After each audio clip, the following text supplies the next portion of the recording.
நடிகர் அஜித் குமார் நடிப்பில் கடந்த வருஷத்தில் வெளியான படங்கள் எதுவுமே சரியாகவே போல. குட் பேட் அக்லி 100 கோடி ரூபாய் வசூலித்ததா சொல்லப்பட்டாலும் எல்லா தரப்பு ரசிகர்களையும் படம் திருப்திப்படுத்தலை. இதுதான் உண்மை. அடுத்ததாக ஆதிக் ரவிச்சந்திரன் இயக்கத்தில் டேர் டெவில் படத்தில் இவர் நடிக்கிறாரு.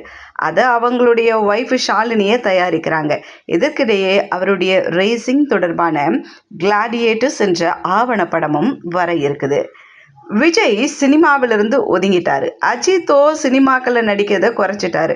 அவருடைய கவனம் இப்போ பெரும்பாலும் ரேசிங் பக்கம்தான் இருக்குது அப்படின்ட்டு இவங்க 2 பேரையும் பற்றி ஒரு சில விஷயங்கள் அப்பப்போ போயிட்டே தான் இருந்தது. அதனால் தமிழ் சினிமா வெற்றிடமாக இருக்குது இப்படிலாம் கூட பேசிகிட்டு இருந்தாங்கன்னு வச்சுக்கோங்களேன். சில வருஷங்களுக்கு முன்னாடி ஏகே ரேசிங் என்ற பெயரில் டீம் ஒன்றை ஆரம்பித்து உலக நாடுகளுக்கு போயிட்டு பந்தயங்களில் கலந்துட்டு வெற்றியும் பெற்றாரு அஜித்குமார். அது அவருடைய ரசிகர்களை உற்சாகப்படுத்தினாலும் நிறைய படங்களில் நடிக்கணுன்றது தான் ரசிகர்களுடைய ஆசை.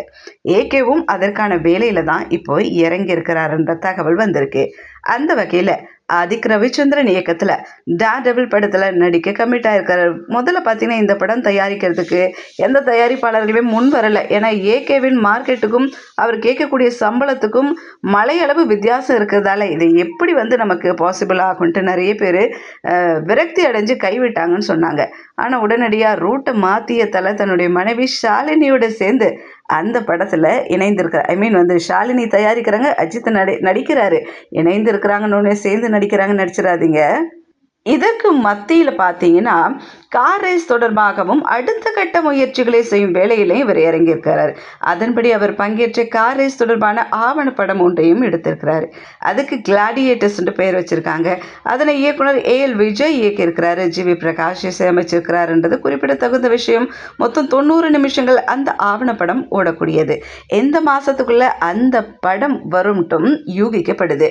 ஏற்கனவே அஜித் ஏஎல் விஜய் கூட்டணியில் கிரீடம் படம் வந்துச்சு. கிட்டத்தட்ட 20 வருஷங்களுக்கு முன்னாடி இந்த கூட்டணி ஒன்னா சேர்ந்திருந்தாங்க. அந்த படம் சுமாரான வரவேற்பை தான் பெற்றிருந்தாலும் அஜித்தின் கரியர்ல அந்த படம் ரொம்ப டிஃப்ரெண்டாகவே இருந்துச்சு.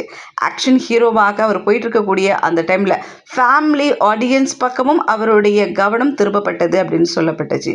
விஜயின் ஒர்க்கிங் ஸ்டைல் பிடிச்சதால தான் அந்த ஆவணப்படத்தை விஜய் கிட்ட கொடுத்துருக்கு. அதாவது ஏஎல் விஜய் அவர்கிட்டையும் கொடுத்து நாங்கள் ஒர்க் பண்ணிக்கக்கூடிய முயற்சி எடுத்திருக்கோம்னு அஜித்தே சொல்லியிருந்தாரு. இந்நிலையில் ஜிவி பிரகாஷும் அஜித்தின் கிரீடம், குட் பேட் அக்லி ஆகிய படங்களை ஏற்கனவே இசையமைச்சிருந்தார்ல. இந்நிலையில் கிளாடியஸ் படம் குறித்து இப்போ ரீசெண்டாக ஒரு பேட்டி கொடுத்துருக்கிறாரு. அதில் என்ன சொல்லியிருக்கிறாருன்னா, ஜிவி அஜித்தோட நான் ஒரு படம் பண்ணியிருக்கேன்.